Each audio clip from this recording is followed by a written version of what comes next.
Letters by Candlelight. In the silent depths of the Roman night, when shadows danced across the marble walls of his villa and the world around him finally grew quiet, Lucius Annaeus Seneca took up his pen. It was in these sacred moments, far from the tumult of political life and the responsibilities that bound him to the empire, that he found his purest form of expression. By the flickering light of candles, he began his letters to Lucius Jr., creating one of the most extraordinary legacies in world literature, a correspondence that would span millennia to touch hearts and minds, yet unborn. Imagine for a moment this extraordinary man, one of the wealthiest citizens of Rome, advisor to the most powerful emperor in the known world, and yet someone who chose to spend his most precious hours in philosophical contemplation. It was no accident that Seneca chose the night to write. As he himself said, the mind must withdraw from external concerns into itself. These nocturnal hours offered him the refuge he needed to delve into the deepest questions of human existence.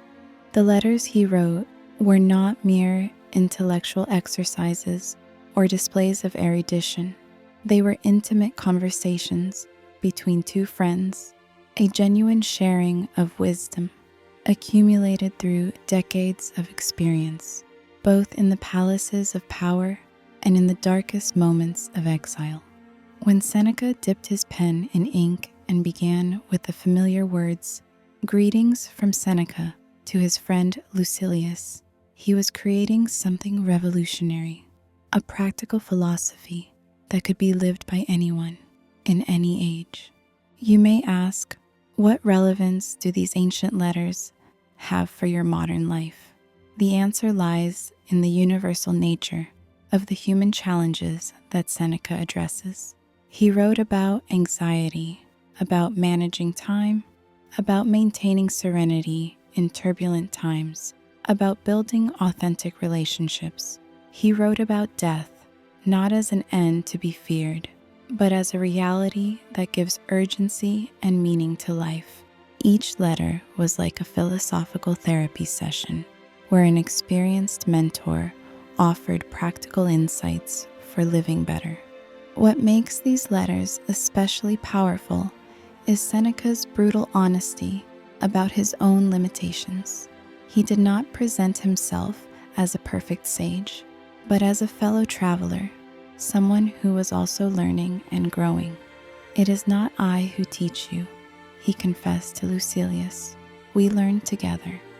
This humility transforms each letter into a conversation between equals, where wisdom emerges not from authority, but from shared experience.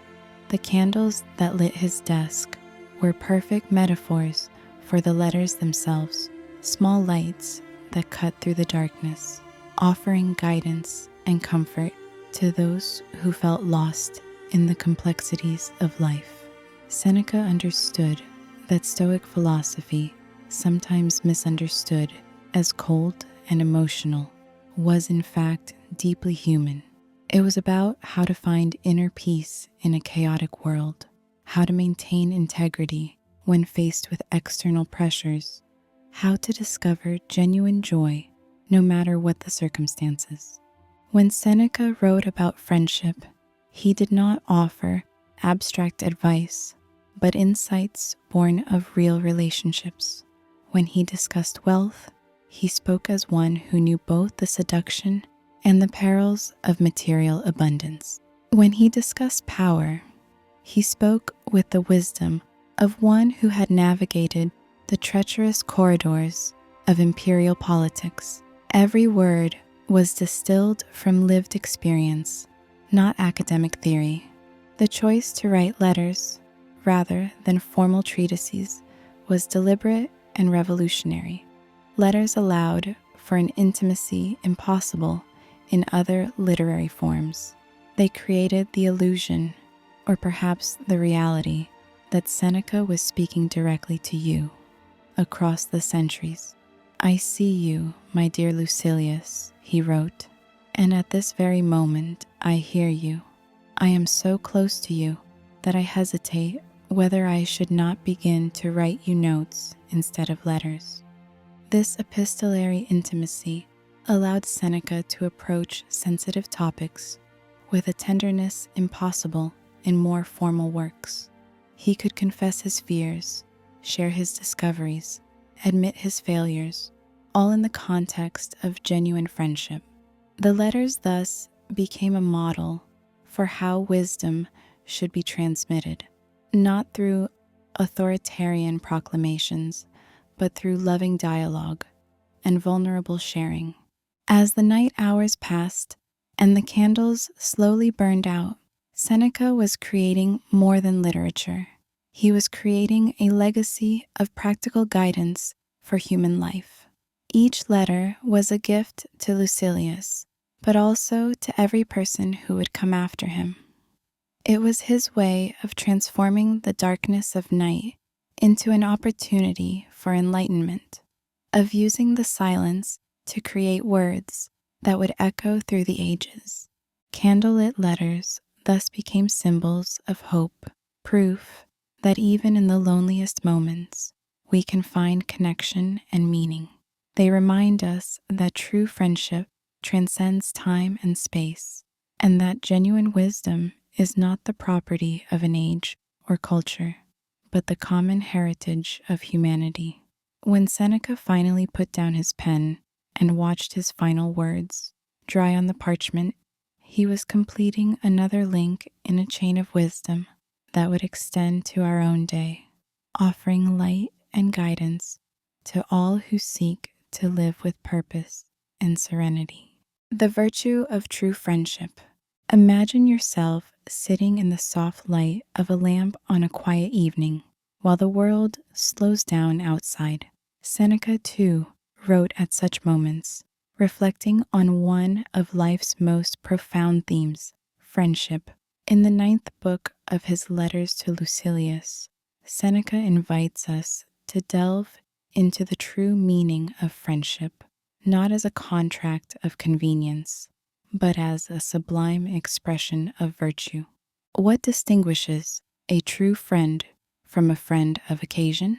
Seneca begins by drawing a clear line between friendship based on utility and that which arises from virtue.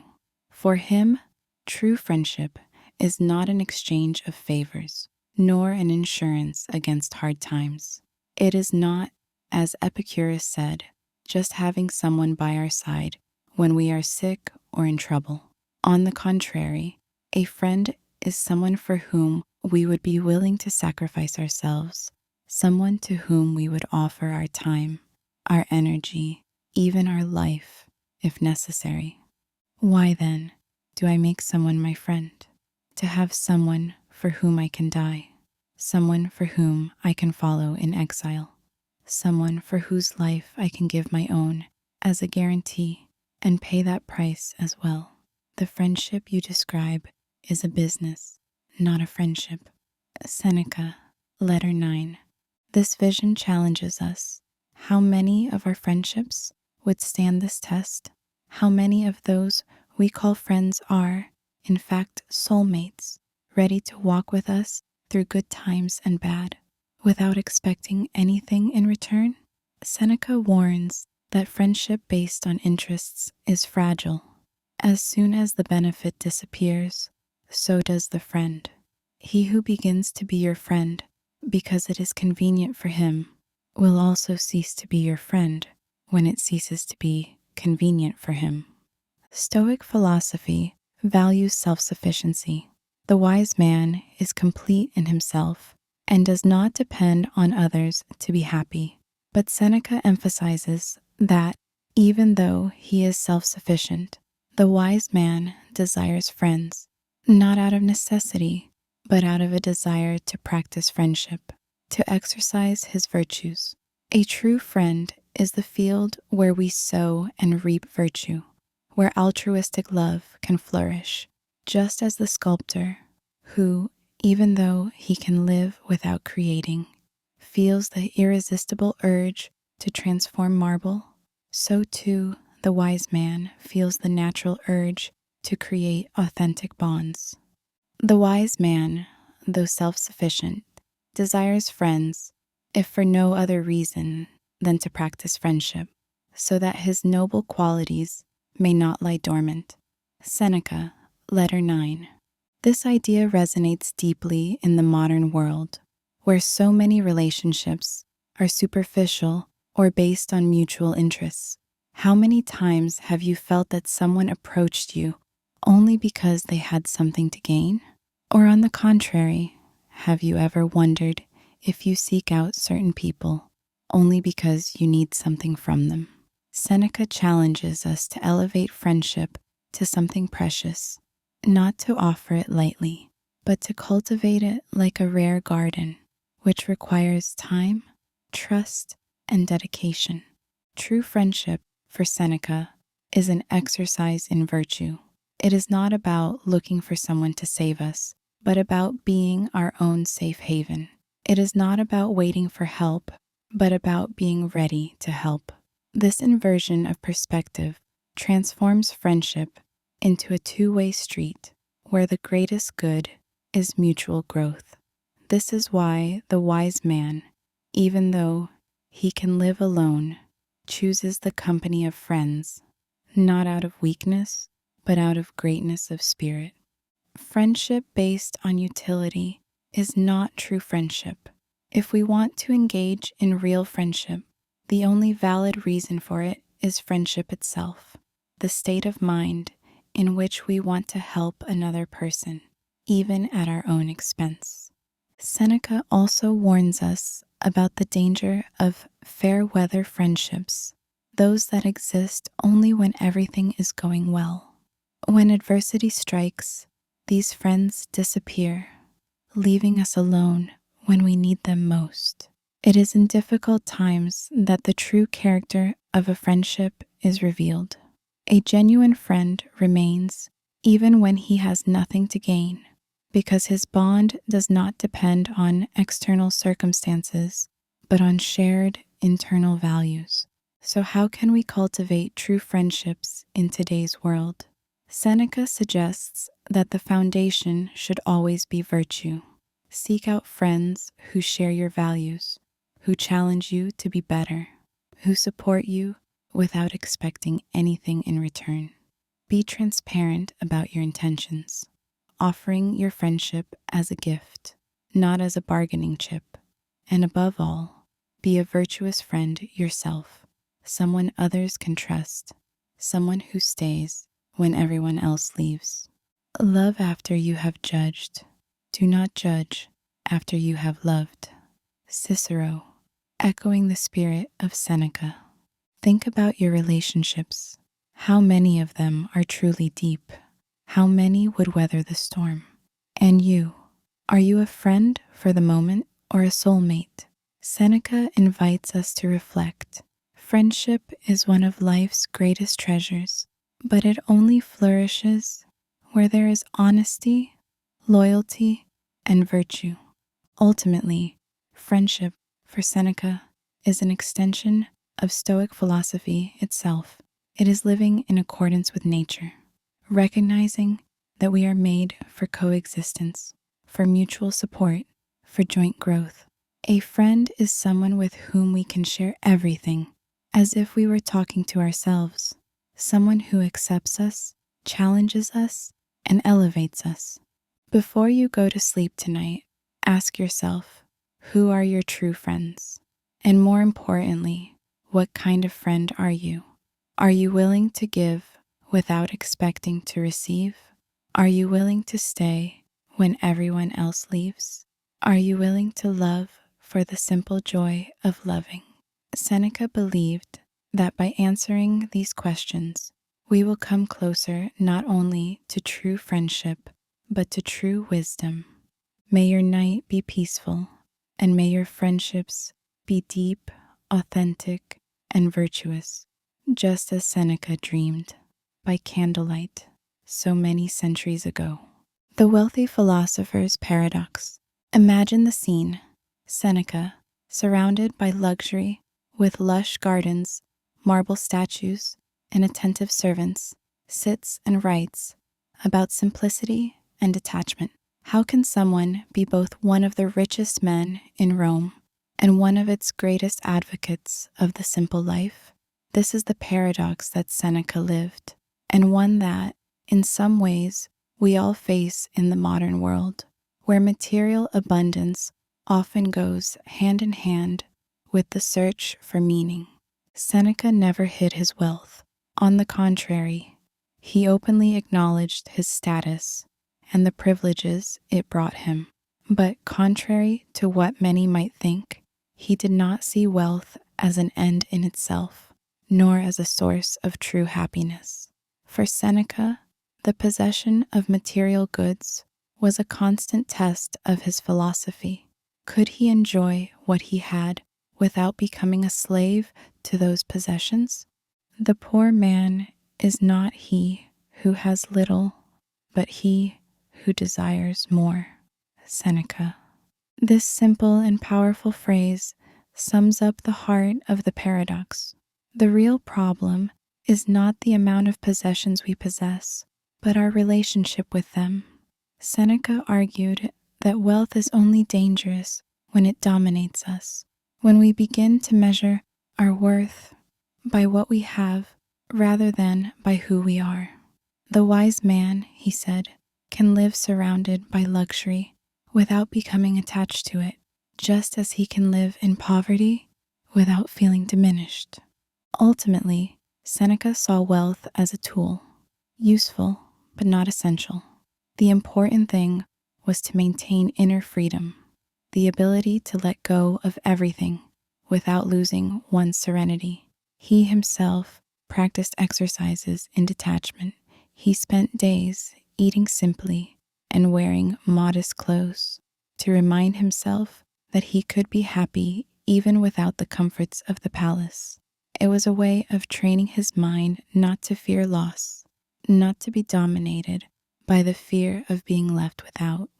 Get used to believing that nothing is yours, everything is borrowed. Seneca. This attitude of gratitude and detachment is deeply relevant today in a society where consumerism and constant comparison can generate anxiety and dissatisfaction. Seneca invites us to look at our possessions as fleeting, to enjoy what we have without becoming attached to them. Ask yourself, what do you really need to be happy? What if you lost it tomorrow would take away your peace? What if you discovered that your true wealth lies in your ability to live well, regardless of your circumstances? Seneca also warned against judging others or ourselves by what we possess. Virtue, for him, was the only true good, the only treasure that no one can take away from us. Everything else is incidental, subject to chance, luck, and time. The wise man, he said, is the one who can lose everything and still maintain his dignity and joy. However, Seneca did not advocate an arrogant disdain for wealth. He recognized the practical value of money, the possibility of helping others, providing comfort for one's family, and supporting just causes. The problem arises when wealth becomes the center of life, when we begin to live to accumulate, forgetting what really matters. Wealth is the slave of the wise and the master of the fool. Seneca. This distinction is fundamental. It is not wealth that corrupts, but the lack of wisdom in dealing with it. The real challenge is to keep our hearts free, to use what we have for good without allowing ourselves to be imprisoned by the fear of losing or by the desire to always have more. In today's world, where we are constantly bombarded with consumer messages, where success is often measured by what we show on social media, Seneca's words are an invitation to reflect. Are we living according to our values, or are we just going with the flow of society? Do we have the courage to let go of the superfluous in order to find the essential. So, practice the exercise of detachment. Choose a day to live with less, to be grateful for what you have without wanting more. Observe how you feel. Discover the freedom that arises when you stop depending on things to be happy. And remember, true wealth is the serenity of those who know that nothing can be taken away, because everything that matters is within them. Before you fall asleep, think, what holds you back? What sets you free? Seneca believed that by learning to possess without being possessed, we find the peace that no fortune can buy. May you, like him, live surrounded by light, not the light of gold, but the light of quiet wisdom that illuminates even the darkest nights. Preparing the mind for sleep, imagine the silence that descends when night falls. The lights go out and the world slows down. Seneca, like you, was well aware of this moment when the mind, free from the distractions of the day, begins to revisit thoughts, worries, and dreams. For him, preparing for sleep was more than just a physical ritual. It was a philosophical exercise, an opportunity to cultivate serenity and self-mastery. Seneca wrote about the importance of rest, not only for the body, but especially for the soul. In his essay on the tranquility of the mind, he reflects on how inner restlessness can disturb even the deepest sleep. The mind, when agitated, takes its cares to bed, he said. That's why he argued that true rest begins long before you lay your head on the pillow. It begins with preparing your spirit. Sleep is necessary, but it should not be a refuge for those who run away from themselves. Sleep with a clear conscience, and you will wake up refreshed. Seneca proposed a nighttime ritual of reflection. Before falling asleep, he suggested that you review your day. What did you do well? Where could you have been more patient, more generous, more authentic? This examination of conscience was not a reason for guilt, but for growth. It was a way of freeing the mind from accumulated burdens, allowing sleep to be truly restorative. Think about it. How many times have you taken arguments, worries about work, or regrets to bed? Seneca taught that by acknowledging and accepting your flaws, you can free yourself from them. Sleep, then, becomes a place of renewal, not escape. Practical exercise, the night diary. Before you go to sleep, try writing a few lines about your day. Don't judge, just observe. Ask yourself, what brought me joy today? Where did I lose my temper or patience? What small victories can I celebrate? What can I improve tomorrow? This simple habit, inspired by Seneca, helps calm your mind and create a space of gratitude and acceptance. By acknowledging your progress and limitations, you prepare yourself for a deeper, more restful sleep. The value of detachment at the end of the day. Seneca also spoke about the importance of letting go. Just as we don't take objects with us to sleep, we shouldn't take our grudges, envy, or anxieties with us. For him, letting go was a daily practice. Let go of what you cannot control, and you will find peace. As you close your eyes, imagine that you are letting go of each worry, like leaves blown away by the wind. In a modern world where the mind rarely rests, this advice is more valuable than ever.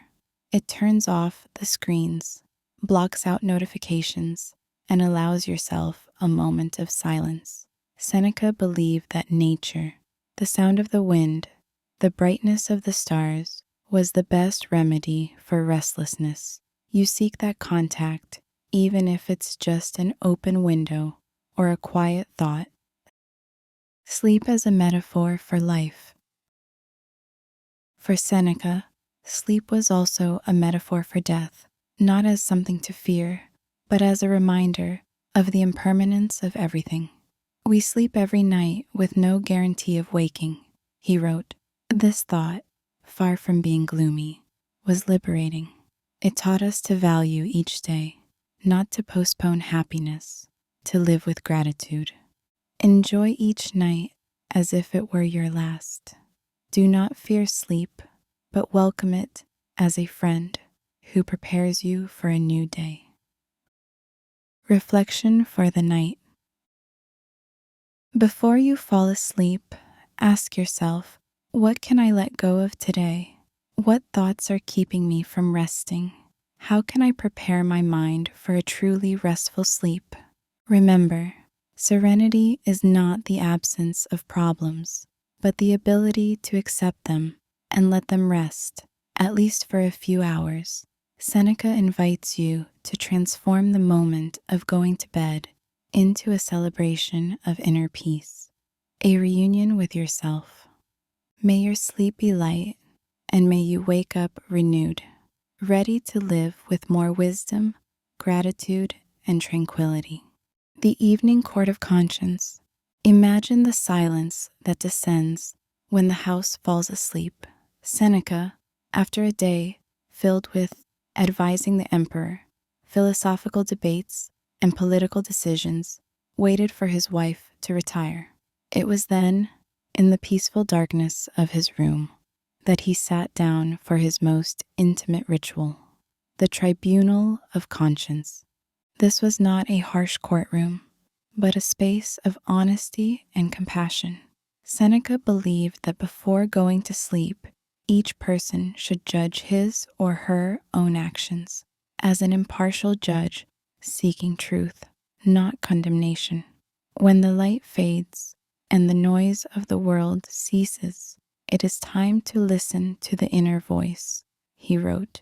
It was at this time that Seneca would review his day, asking himself, what good have I done? Where have I failed? How can I be better tomorrow? This exercise, which he called examination of conscience, was a fundamental Stoic practice. It was not about feeding guilt, but about cultivating self-transparency. Seneca knew that only those who know themselves can grow. He recommended that each of us become, at night, our own counselor, capable of recognizing virtues and correcting deviations with kindness. Call yourself to account. Examine your day, word by word, action by action. Let nothing pass without judgment. Think about it. How often do you lie down with a restless mind, reliving arguments, regretting words said or actions not taken? Seneca suggested that instead of running away from these thoughts, you face them with courage. The tribunal of conscience is not a punishment, but an invitation to continuous improvement. How to practice the court of conscience. Find a quiet moment before bed, away from distractions. Review your day. Remember the situations in which you acted virtuously and those in which you could have done better. Be honest but compassionate. Acknowledge your mistakes without judging yourself harshly. Set an intention for the next day. Choose one small attitude to improve. This simple but profound ritual helps to free the mind from worries and prepares the spirit for a more peaceful sleep. Seneca believed that by practicing this self-examination, we become freer as we stop being hostage to impulses and start acting consciously. The court as a source of serenity. In the modern world, where we often feel lost in the whirlwind of tasks and expectations, the court of conscience is a safe haven. It allows us to pause, reflect, and reconnect with what really matters. There is no need to wait for major changes. A small gesture of honesty with oneself is enough to begin the path of transformation.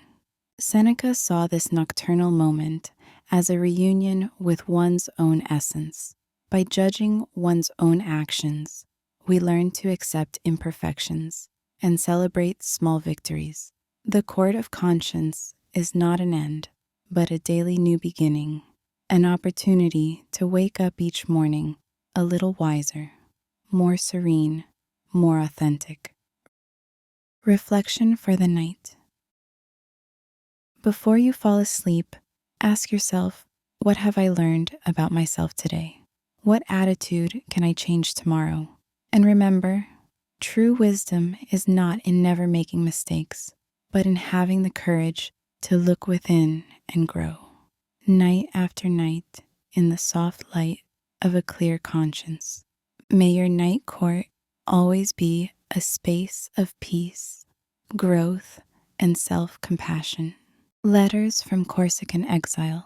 Imagine yourself far from everything you know, on an isolated island, surrounded by the sea in silence.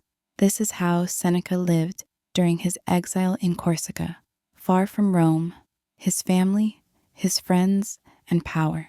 For many, exile would be a sentence of despair. For Seneca, it became a philosophical laboratory, a space where he could test, in practice, the ideas he defended in his letters.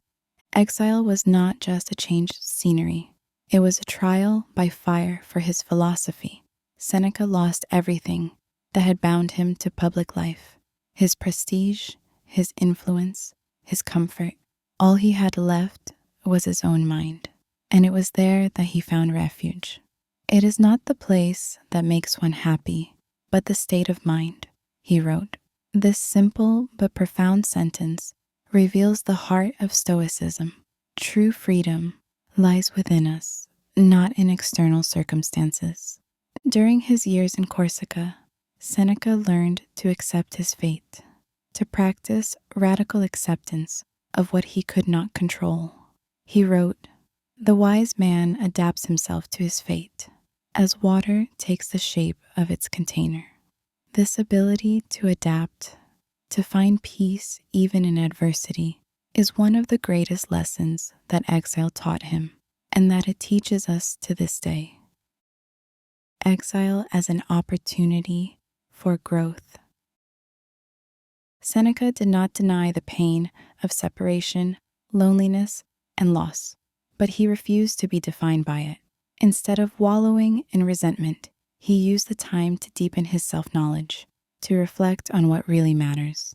Exile became an involuntary retreat, an opportunity to simplify life, to discover the inner strength that only reveals itself when everything else is taken away. Adversity reveals genius. Prosperity conceals it. This phrase, so often repeated, takes on new meaning when we think of Seneca alone on the island. He understood that adversity is not a punishment, but an invitation to growth. Suffering, when faced with courage and wisdom, can become a source of virtue. Practicing acceptance. What is and isn't under our control. Exile taught Seneca to distinguish between what he could and could not control. He could not change where he was, but he could choose how to respond.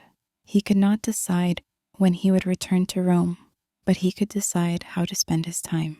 This distinction between what is up to us and what is not is one of the cornerstones of Stoicism. In the modern world, we also face exiles, unexpected changes, losses, periods of isolation. Seneca invites us to ask, what can I control in this situation? What do I need to accept? By focusing on what is within our control, our thoughts, our actions, our choices, we find freedom even in the most difficult circumstances. Practical exercise. Transforming isolation into opportunity. When you feel isolated or isolated, make a list of what is within your control. Choose a small daily action that brings you closer to serenity. Reading, writing, meditating, taking care of your body. Use your time alone to get to know yourself better, to cultivate gratitude for what remains. The legacy of exile. The time spent in Corsica had a profound impact on Seneca's philosophy. He learned that peace does not depend on place, but on inner disposition. He discovered that solitude can be fertile if we use it to grow. And above all, he realized that accepting one's fate is not resignation, but an active way of living with dignity and courage. Before going to sleep, reflect. What exiles have you experienced in your life? How did you react? What do you learn about yourself during those moments? Seneca teaches us that even when we are far from everything, we can find meaning, serenity, and even joy if we accept what we cannot change and cultivate inner freedom. May you, like Seneca, transform every isolation into an opportunity for self-discovery and growth, finding peace even on the loneliest islands of existence. The Tutor's burden. Imagine yourself at the center of Roman power, surrounded by intrigue, ambition, and watchful eyes. Seneca, already scarred by exile and experience, was called back to Rome for a delicate mission, to be tutor and advisor to the young Nero, heir to the empire. At first glance, it might seem like a supreme honor, but for Seneca, it was one of the greatest philosophical and moral challenges of his life. Being Nero's tutor was not just about teaching him rhetoric or philosophy. It was about trying to shape the character of a young man with a great destiny, but also dangerous tendencies.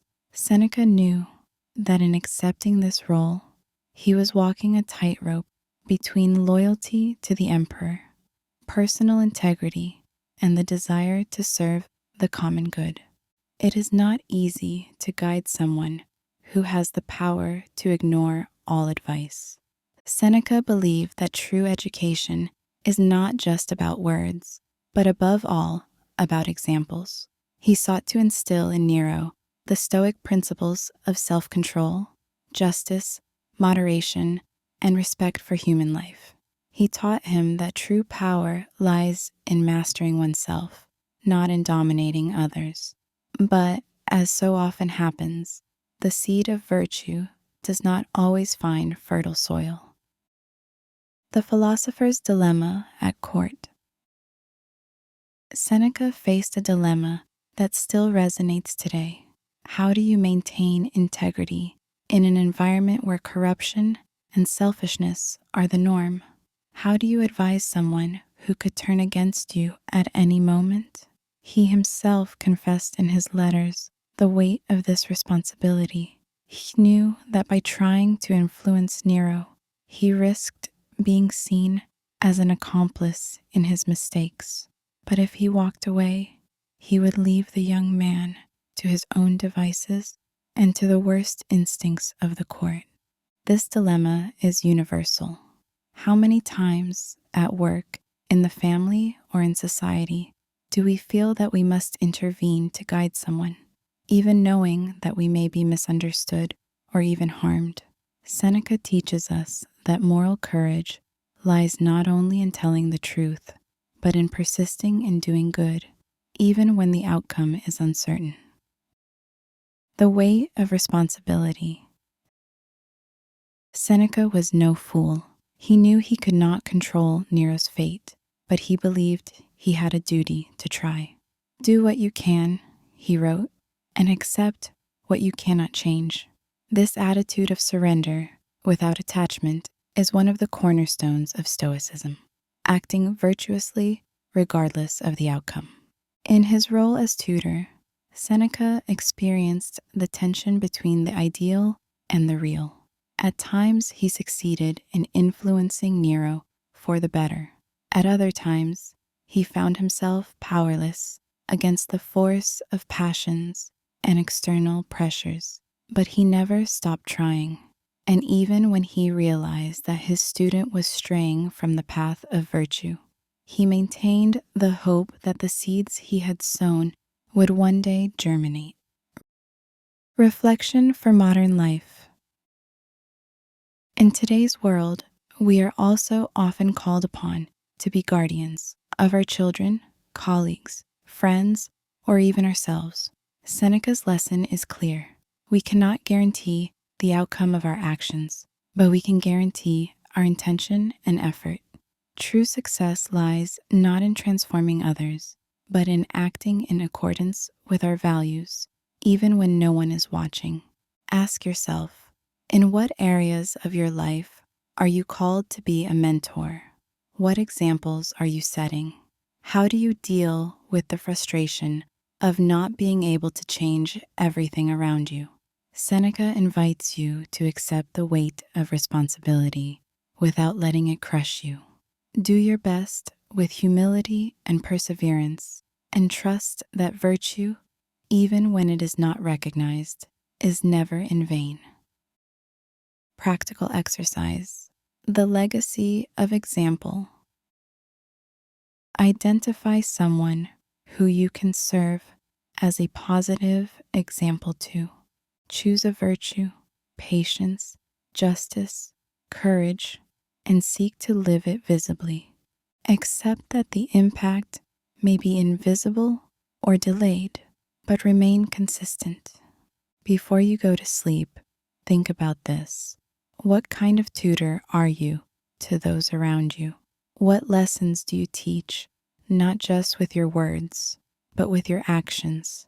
Seneca shows us that even in the most difficult environments, it is possible to be a light, even if it is small, in the lives of others.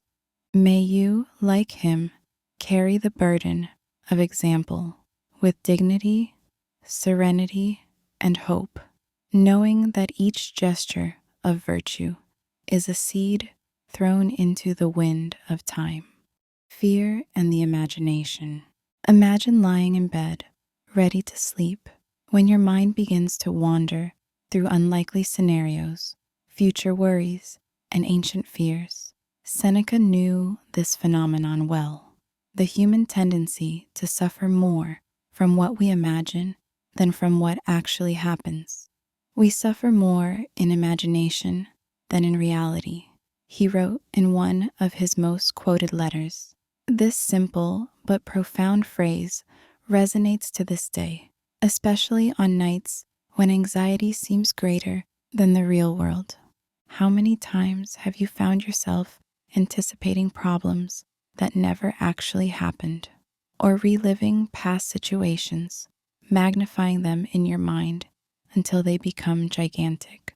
Seneca observed that the human mind has an extraordinary ability to create monsters from shadows. Fear, he said, is often a product of our fertile imagination, not of concrete reality. Most of the evils we fear never come to pass. This realization is liberating. Seneca did not deny that there are real dangers, but he taught us to distinguish between what is and what only appears to be. Stoicism invites us to look at our fears honestly. Are they based on facts or assumptions? Are they within our control, or are they just phantoms created by the mind? The power of imagination, for good and for bad. Imagination is a powerful tool. It can be a source of creativity, empathy, and hope, but also of anxiety, panic, and paralysis. Seneca advised using imagination constructively. Instead of anticipating catastrophes, imagine solutions. Prepare for what you can control and accept what you cannot. In today's world, where we are constantly bombarded with alarming news, social media, and unrealistic expectations, Seneca's advice is more relevant than ever. How many nights have you spent thinking about unlikely scenarios? How many times have you stopped yourself from taking action because you were afraid of what might happen? Practical exercise, challenging imaginary fears. When you feel afraid or anxious, write down what worries you. Ask yourself, is this a fact or an assumption? What is within my control in this situation? What is the realistic worst case scenario? And how could you deal with it? This exercise, inspired by Seneca, helps to separate reality from imagination, reduce anxiety, and regain control over the mind. Fear as an invitation to courage.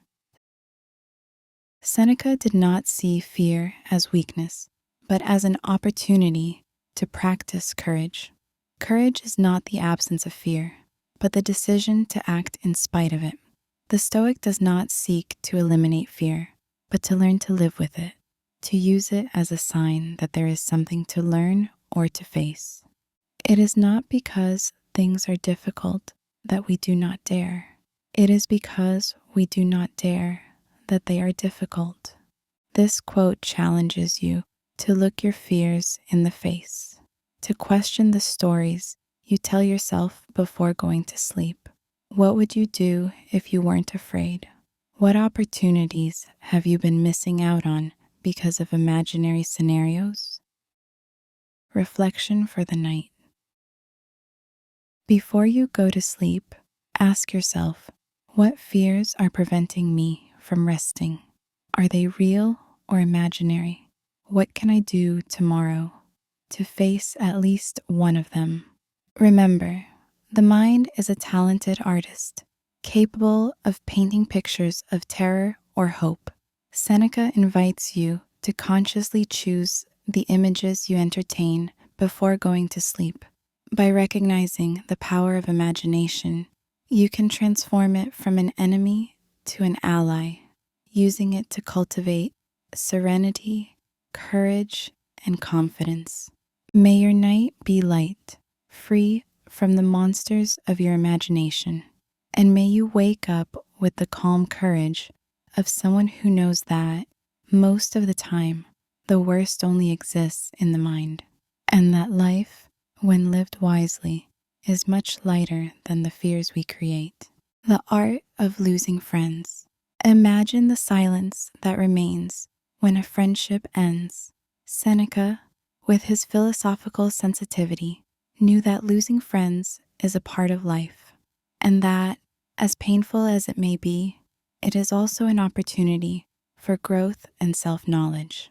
In his letters, he honestly addresses the themes of betrayal, disillusionment, and loneliness, showing that even the deepest relationships can change or disappear.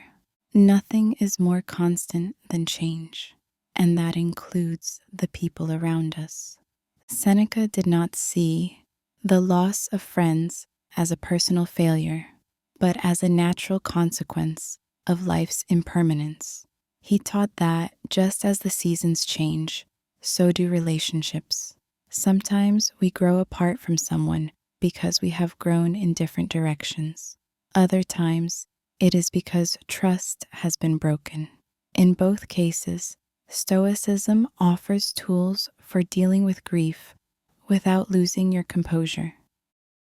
Accepting the impermanence of relationships. The first step, according to Seneca, is to accept that nothing is guaranteed. Friendship, no matter how strong it may seem, is subject to time, circumstances, and the choices of each person. Don't be surprised when a friend leaves, he would advise. Be grateful for the time shared and free yourself from attachment. This attitude is not coldness, but maturity, recognizing that life is made up of encounters and farewells. Dealing with betrayal and disappointment. When loss is accompanied by betrayal, the pain is even greater. Seneca recommended not to harbor resentment, as resentment only prolongs suffering. Instead, he suggested practicing forgiveness, not to absolve the other person, but to free one's own soul. Those who hold grudges cling to the past and prevent themselves from moving forward. Forgiveness, in this context, is an act of self-compassion. Make new friends wisely. Losing a friend doesn't mean closing yourself off from the world. Seneca encouraged us to open our hearts to new friendships, but with more discernment. Love after you judge. Do not judge after you love, he said, echoing Cicero's prudence. This means choosing carefully, valuing quality over quantity, and building relationships based on virtue, not convenience. Practical exercise, healthy detachment. When you feel the pain of a lost friendship, write a letter, which you don't have to send, expressing gratitude for what you experienced and releasing the other person with kindness. Reflect on what you learned from this relationship and how you can grow from the experience. Open yourself to new connections, but without rushing or being anxious. Let life bring you the right people at the right time. The Stoics' emotional resilience. Seneca believed that true strength lies in keeping an open heart, even after suffering. The Stoic does not harden himself in the face of pain, but learns to pass through it with dignity. It is not a sign of weakness to feel sorrow for the loss of a friend, he wrote, but it is a sign of wisdom not to be consumed by it. In the modern world, where relationships are often volatile and superficial, Seneca's advice is an invitation to authenticity. Value those who are with you, but don't forget that your inner peace does not depend on anyone. Friendship is a gift, not an absolute necessity. Reflection for the night. Before you fall asleep, ask yourself, what friendships have you lost? What remains of those experiences? How can you transform the pain of loss into wisdom and compassion? Seneca teaches that by learning to lose without losing yourself, you gain a freedom that no circumstance can take away. May your night be light, and may the space left by departed friendships become fertile ground for new, deeper, more authentic, and more serene relationships. Time and the shortness of life. Imagine the second hand ticking silently as the night deepens. Seneca, sitting at his desk, was reflecting on one of the most urgent and universal themes, time. For him, life was not short by nature, but often wasted. We are not given a short life, but we make it short. We are not poor in time, but wasteful of it. Seneca wrote in one of his most famous letters, "How many times have you felt like the days are passing too quickly, that the weeks are slipping away, and the years are piling up without you even realizing it?" Seneca saw this feeling as a sign that we are not living consciously. He challenged Lucilius, and by extension, all of us, to view time as the most precious commodity, more valuable than gold, power, or fame. Life is long enough and has been generously given to us for the accomplishment of the greatest things, if we employ it well. Time as invisible wealth. Seneca compared time to an invisible fortune that everyone has but few know how to use. While many protect their material possessions with zeal, few defend their time with the same determination. We are stingy with money, but lavish with hours, he lamented. This inversion of priorities leads us to waste what is truly irreplaceable. In today's fast-paced, endlessly distracted world, Seneca's advice is more relevant than ever. How many hours do you spend on tasks that don't fulfill you? How many days go by without you feeling like you've truly lived? He invites you to take inventory of your time and ask yourself, where is my life headed? The urgency of living with intention. For Seneca, living well is not about accumulating experiences, but about consciously choosing what you dedicate your attention to. He proposed a life guided by intention, where each moment is valued. Don't put off happiness until tomorrow, he advised. The time you have is now. This urgency is not anxiety, but gratitude. It is recognizing that each day is a gift, an opportunity to grow, to love, to learn. Seneca saw time as a fertile field. The more you cultivate it with virtue, the more abundant your life's harvest becomes. Practical exercise. The weather diary. For a week, record how you use your time, hour by hour. At the end of each day, ask yourself, what did I do today that really mattered? Identify patterns of waste and choose one small change to make more value out of your time. This exercise, inspired by Seneca, helps bring awareness to everyday life and align your actions with your values. Time and mortality, memento mori. Seneca did not see death as a tragic end, but as a constant reminder of the importance of living life to the fullest. The concept of memento mori, remember that you are going to die, was not a cause for fear, but for motivation.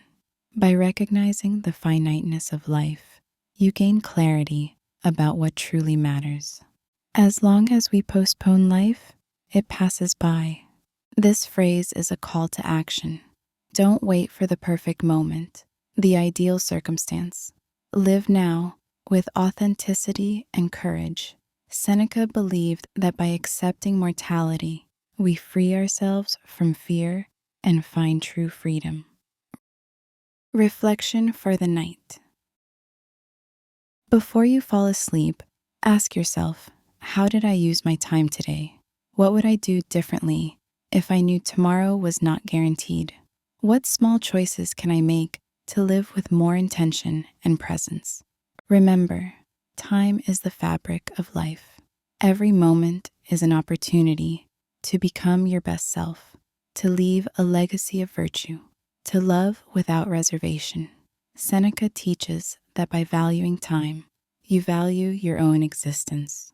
May your night be an invitation to reflection, and may each new day be lived with the awareness that life, although brief, can be immensely rich if you use it with wisdom, gratitude, and purpose.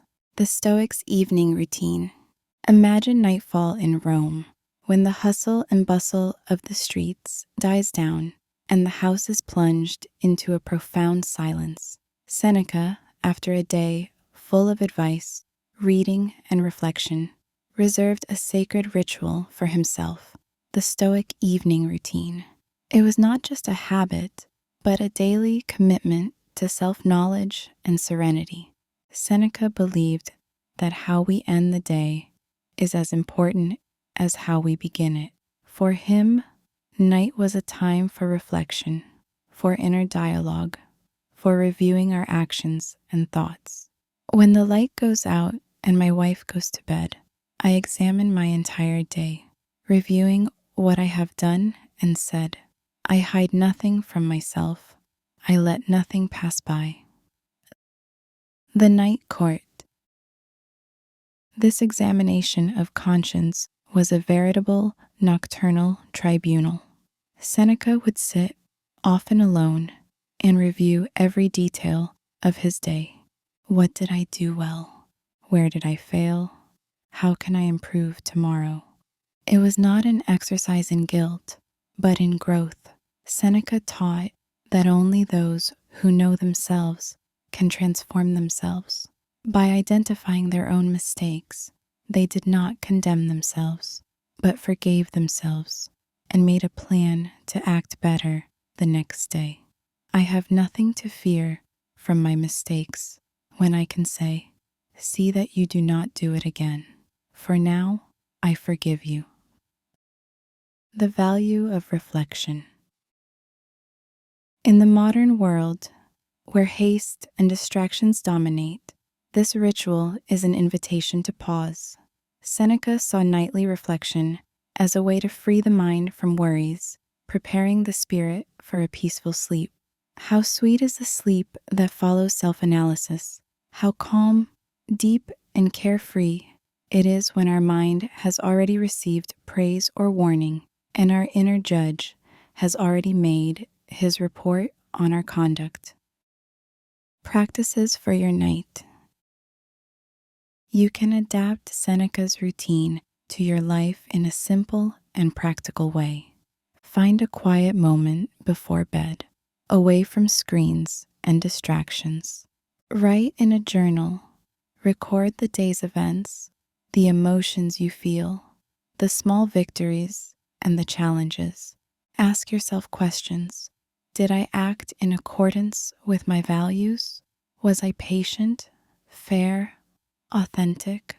Set an intention for tomorrow. Choose an attitude or virtue to cultivate. This habit, in addition to promoting self-knowledge, helps to free the mind from worries, facilitating a deeper and more restorative sleep. The pleasure of philosophical conversation. Seneca preferred to end the day with philosophical conversations rather than indulge in empty entertainment. For him, discussing ideas, reflecting on human nature, and sharing doubts were ways to nourish the spirit. Philosophy is not a theoretical exercise, but a preparation for life, he said. By exchanging ideas with friends or with himself, Seneca found meaning and purpose even on the loneliest nights. Contemplation of purpose. At the end of his routine, Seneca practiced contemplation of finitude. He remembered that each day could be his last, and so he tried not to leave anything undone or unsaid. He who ends each day as if it were his last never feels a lack of time. This awareness of mortality was not a cause for anguish, but for gratitude and presence. Practical exercise, the Stoic night ritual. Set aside 5 minutes before bed to review your day. Be honest but compassionate with yourself. Identify a small gesture to improve tomorrow. Be grateful for the lessons you have learned and free yourself from what you cannot change. Reflection for the night. Before you fall asleep, ask yourself, how did I live today? What can I change tomorrow? What thoughts can I let go of so I can rest in peace? Seneca teaches that serenity comes from the habit of looking within, accepting imperfections, and cultivating, night after night, the intention to be better. May your nighttime routine be a space for self-discovery, gratitude, and renewal, a true balm for the mind and heart.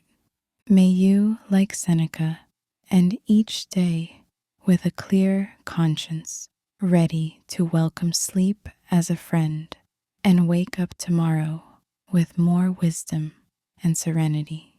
Seneca's final letters. Imagine the twilight of life, when the days grow shorter and each moment takes on a special meaning. Seneca, now far removed from the intrigues of Rome, devoted himself to writing his last letters, immersed in a serenity gained over years of reflection and philosophical practice. These final letters are not just farewells. They are testaments of wisdom, where each word carries the urgency of someone who knows that time is finite, but virtue is eternal. Seneca was not writing just for Lucilius, but for all of us. He knew that his experience, marked by triumphs and failures, could serve as a guide for those seeking to live with authenticity and courage. In his last letters, the tone is one of calm acceptance.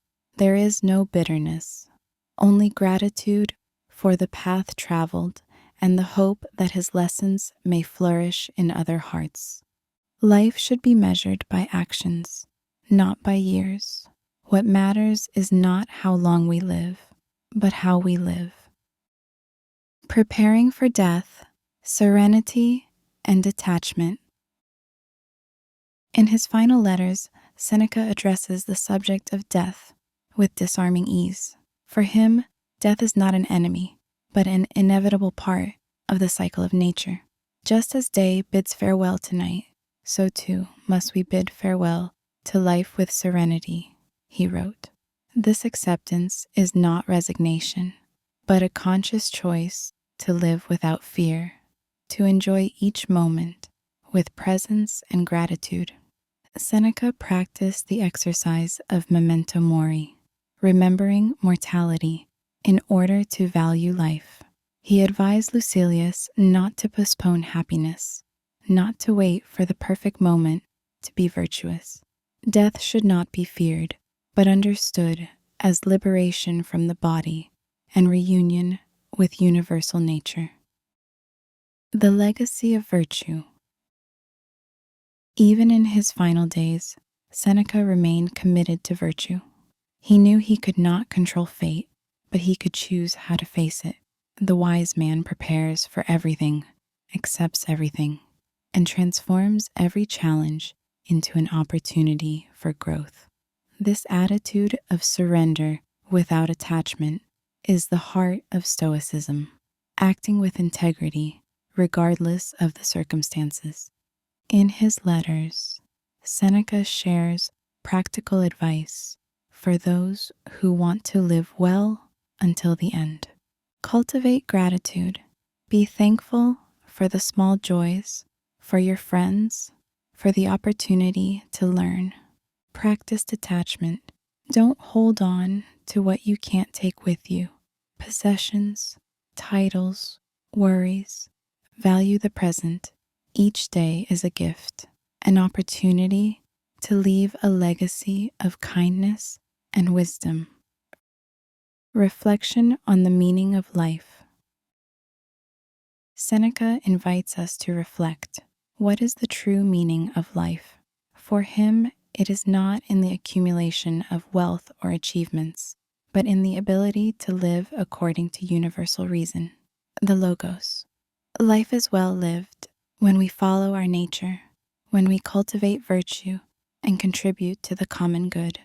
He reminds us that we are all part of something greater, connected by the invisible thread of existence.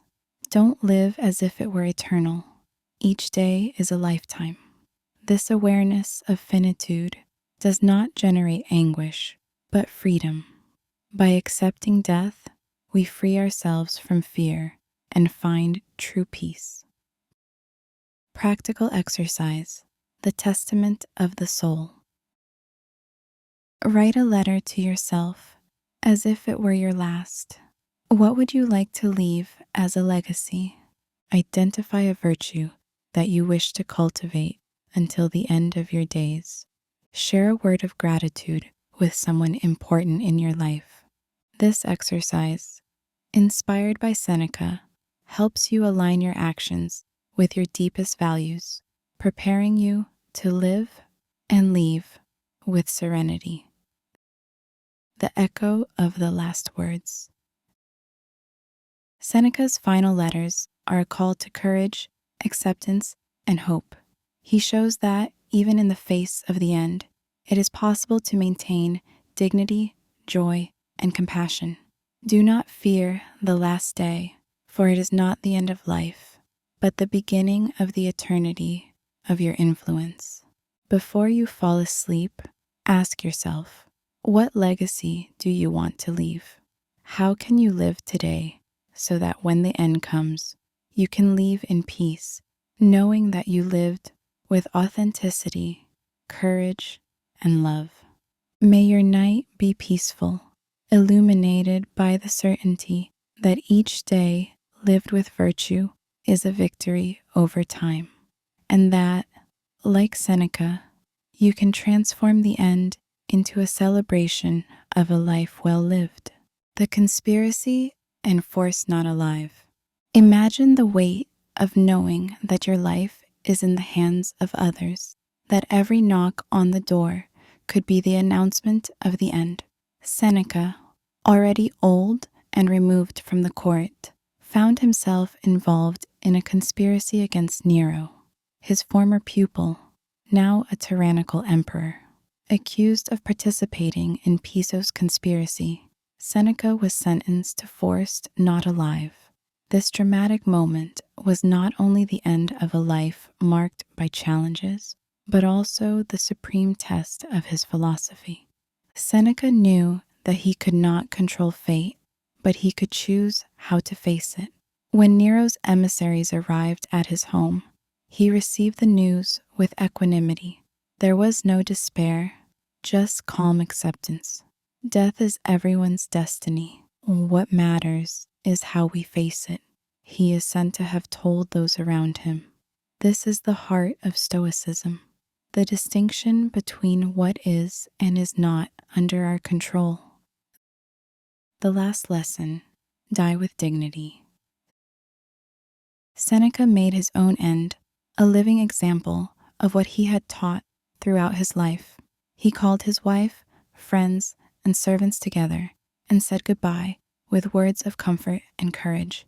He refused to give in to fear or bitterness. Instead, he sought to reassure others that death, when accepted wisely, can be as peaceful as sleep. Life is like a play. It doesn't matter how long it lasts, but how well it is acted. This final moment was a true philosophical ritual. Seneca opened his veins, as was the custom at the time, and calmly awaited the end. As his body weakened, he continued to talk with friends, to reflect on the nature of life and death, to encourage everyone to live with virtue and courage. Even in his suffering, he maintained lucidity and compassion. The test of philosophy in practice. Seneca's death is often seen as the ultimate test of his philosophy. It is not enough to talk about serenity, detachment, and acceptance. You have to live them when everything is at stake. Seneca showed that true wisdom is revealed not in easy times, but in extreme adversity. The Stoic does not fear death because he knows that it is part of the natural order of the universe. In the modern world, we rarely face such extreme situations, but we are all called upon at some point to deal with losses, farewells, and unexpected endings. Seneca's example inspires us to prepare our minds for these moments, cultivating the serenity and courage that only the daily practice of philosophy can offer. Practical exercise, contemplating the end with serenity. Take a moment to reflect on your own mortality without fear, but with acceptance. Write a letter to yourself, imagining how you would like to be remembered. Identify an attitude or habit that you would like to change, to live with more authenticity and less regret. The legacy of the last act. Seneca's death was not just the end of a life, but the beginning of a myth. His example has spanned centuries, inspiring generations to face adversity with dignity. He showed that even when everything is taken away from us, we always have the freedom to choose our attitude. Before you go to sleep, ask yourself, how would you react if you knew the end was near? What values would sustain you? What words would you leave to those you love? Seneca teaches that by preparing your spirit for the inevitable, you gain a freedom that no external force can take away. May your night be peaceful, and may Seneca's example inspire you to live and to leave with courage serenity, and gratitude. Echoes through history. Imagine Seneca's words, crossing centuries, leaping from ancient parchments to modern books, from Roman salons to classrooms, from lonely nights to the attentive ears of those seeking meaning. The letters to Lucilius were not trapped in the time in which they were written. They became living echoes, resonating in each generation, seeking wisdom, serenity, and true friendship. Seneca never wrote just for Lucilius. He wrote for all who, at any time, feel the weight of doubt, the desire to live more authentically, the need to find peace in an uncertain world. His philosophical legacy has been absorbed, reinterpreted, and celebrated by thinkers of all ages, from antiquity to the Middle Ages. After his death, Seneca's letters circulated among Roman and later Christian scholars. Saint Augustine, for example, read Seneca with admiration, recognizing in him a sincere search for virtue and truth. Although Seneca was not a Christian, many saw in his ideas a bridge between pagan philosophy and the emerging values of Christianity: humility, forgiveness, acceptance of fate. During the Middle Ages, the letters were copied, studied, and commented on in monasteries. Seneca became a symbol of moral wisdom, cited in sermons and treatises. His vision of friendship, self-mastery, and acceptance of death profoundly influenced Western ethics. The Renaissance and the rediscovery. During the Renaissance, Seneca was rediscovered as a model of eloquence and reason. Humanists such as Erasmus and Montaigne saw in his letters a manual for life, an invitation to reflection and virtuous action. Montaigne, in particular, drew inspiration from Seneca for his own essays, praising the Roman philosopher's honesty and humanity. Seneca's influence extended to literature, politics, and education. Kings, artists, and thinkers cited him as an example of courage in the face of adversity and of the balance between wealth and simplicity. 19th and 20th centuries, modernity and psychology. With the advent of modern psychology, Seneca's ideas about controlling emotions, accepting what cannot be changed, and the importance of self-knowledge gained new relevance. Existentialist philosophers, such as Albert Camus, saw Seneca as a precursor of courage in the face of life's absurdity. In the 20th century, Stoic philosophy was rediscovered as a source of resilience and well-being. Authors, therapists, and coaches began recommending Seneca's letters as practical tools for dealing with stress, anxiety, and finding purpose. Stoicism in the 21st century. Today, Seneca's letters continue to inspire millions of people around the world. They are read in podcasts, quoted on social media, studied in universities, and applied in personal development programs. The modern Stoic movement, which combines ancient philosophy with contemporary challenges, has Seneca as one of its pillars. His message of genuine friendship, acceptance of fate, appreciation of time, and pursuit of virtue resonates especially in an age marked by uncertainty, loneliness, and haste. Seneca teaches that, even surrounded by technology and information, we remain human, with the same doubts, the same dreams, the same need for meaning. The friendship that transcends time. Perhaps the greatest echo of Seneca's letters is his view of friendship. He believed that true friendship is eternal because it is born of virtue, not convenience. A friend is another self, he wrote. This simple yet profound idea continues to resonate with those seeking authentic relationships in a world of superficial connections. Seneca's letters are in themselves an act of friendship, an open, honest, and compassionate dialogue with all who wish to live better. By reading them, we become part of a chain of wisdom that spans generations, connecting us with all those who, before us, sought serenity, courage, and joy. Reflection for the night. Before you go to sleep, ask yourself, what voices from the past echo in your life? What old advice helps you face today's challenges? How can you also leave an echo of kindness, wisdom, and friendship for those who come after you?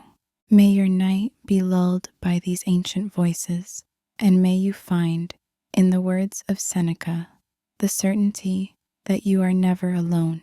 For true friendship, like true wisdom, transcends time and illuminates even the longest nights. Rest in ancient wisdom. Imagine the deep silence of night when the cares of the day melt away and all that remains is the quiet sound of your breathing.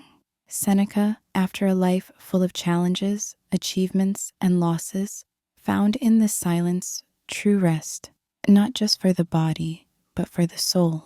His letters, written by candlelight, continued to be an invitation to rest in ancient wisdom, finding serenity even in the midst of modern chaos.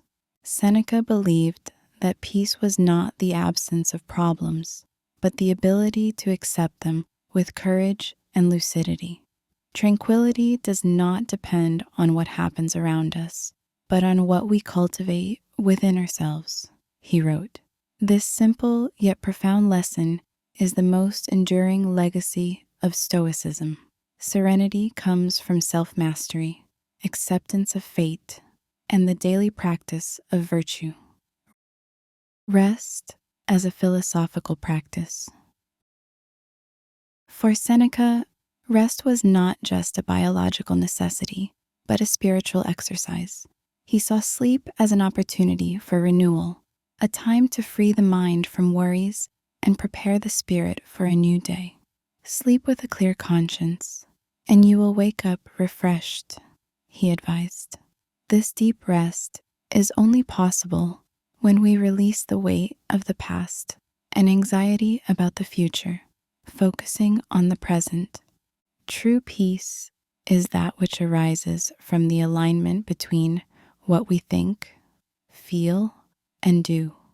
In a modern world where rest is often sacrificed in the name of productivity, Seneca's words are a precious reminder. Taking care of your sleep mind and heart is an act of wisdom. Rest is not laziness, but preparation for living with greater presence, gratitude, and purpose. Practical exercise, the ritual of Stoic rest. Before going to sleep, take a few minutes to breathe deeply and be grateful for the day you have lived. Free yourself from thoughts you cannot control by repeating mentally, I accept what has been. I trust what will come. He visualizes himself floating on a calm river, letting the current carry away his worries. Repeat a phrase from Seneca that inspires serenity in you, like a mantra to lull you to sleep. This simple yet powerful ritual helps create a space of inner peace, preparing you for a truly restorative rest. Wisdom as a pillow. Seneca saw philosophy as a pillow for the soul. When the mind is restless, the words of the wise offer comfort and guidance. Wisdom is the best medicine for insomnia, he said. As you lay your head, remember the lessons you've learned, the importance of authenticity, gratitude, acceptance, and courage. Let these ideas wrap around you like a blanket, protecting you from life's storms. The rest that transcends time. Seneca's letters continued to inspire generations, offering comfort to those seeking meaning, serenity to those facing challenges, hope to those who feel lost. His legacy is an invitation to rest in wisdom, to trust that, even in the darkest nights, there is always an inner light ready to guide you. Before you fall asleep, ask yourself, what can I let go of today? What thoughts are keeping me from resting? How can I turn rest into a practice of self-compassion and renewal? May your night be peaceful, filled with the certainty that true peace does not depend on the outside world, but on the harmony you cultivate within yourself. May you, like Seneca, rest in ancient wisdom, waking up each day with more serenity, gratitude, and purpose. Rest, for wisdom is the fertile soil where peace germinates, and each night is an opportunity to be reborn, lighter, freer, wiser.